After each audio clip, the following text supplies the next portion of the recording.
So let's try and just put this friendship into context for everybody. How long have we have been friends legally? Oh man, like 8 years now? Yeah. Since high school.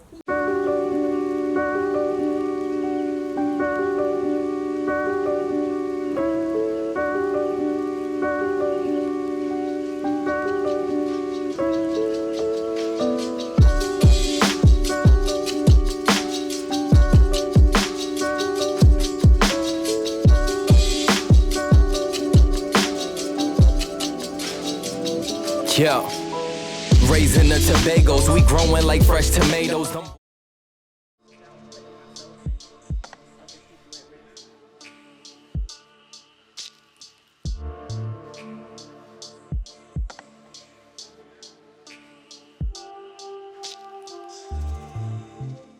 What has been your experience as an essential worker?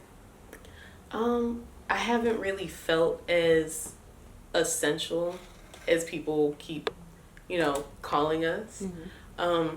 Especially when my paycheck isn't reflecting that. And I guess I don't want to say it's all of consumers who have come back into our stores, but a little more appreciation for working through a pandemic would be great. Just from, general people who don't believe in the masks or think that 6 feet of distancing is somehow an inconvenience when you have to enforce that when you're doing what I do, then, it causes trouble for some reason. And what is it like trying to get PPE and things like that at your job? Like, what was that like at first? So at first they didn't even want us to wear them because I guess they thought it was just hype.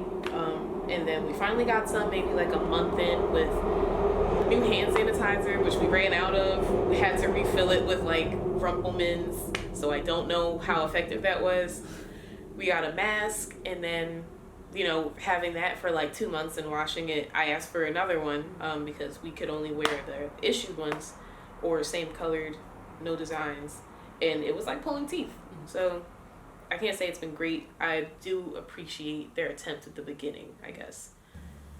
A little more respect. I would like everyone to care for each other, the same way that you care about your family. I understand some people think masks and other PPE are like a political issue. Even if it is, I don't see the harm in trying to be kind to each other to keep each other from getting sick. Even if you personally don't believe that this virus exists, other people have seen the virus in work and have lost people, and I would just like people to be aware of that. And what do you think COVID has kind of unveiled about how our government is run? Well, when I first heard that we were getting stimulus checks and about the CARES package and the HEROES package, it made me frustrated but grateful because it felt like all this time they could have helped states and local governments and given people the money that they needed to not just survive, but they were giving people $600 checks a week, which tells me that there is money available. You could have allocated funds this entire time to help the people who have been asking you for help. With this next round, with Senate trying to figure out the bill, it feels like they're backpedaling because they're upset that people are getting $600 a week and don't want to go back to work, but we're not making enough money at work to begin with. I don't really know what to think of the government anymore. So yeah, tell me a little bit more about how you feel about how COVID is affecting like our current social justice issues.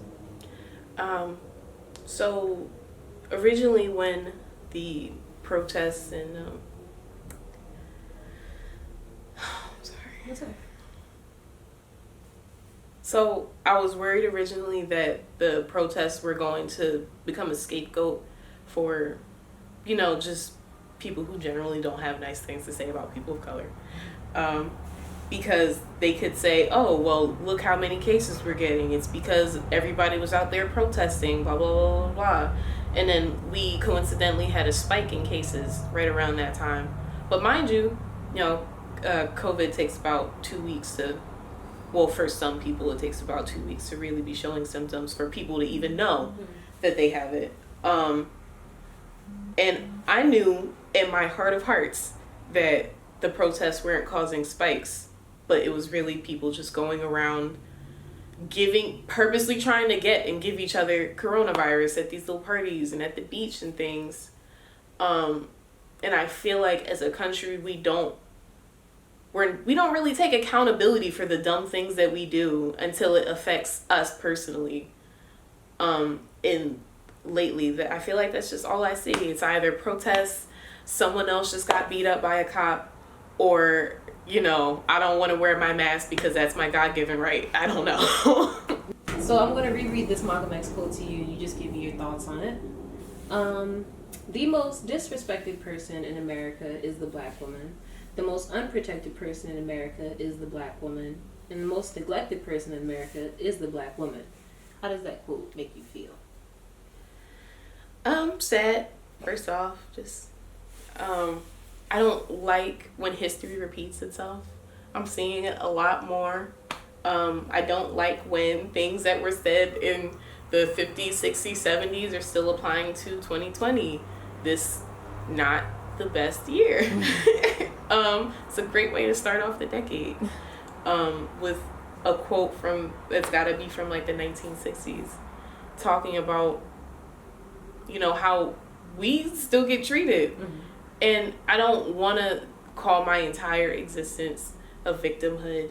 I don't want to be called a victim. Mm-hmm. I'm not trying to, woe is me. But, I mean, when the world shows you over and over and over again that they don't care about your life, specifically because you are a black woman, what else are you supposed to, what are you supposed to do? How else am I supposed to feel? Mm-hmm.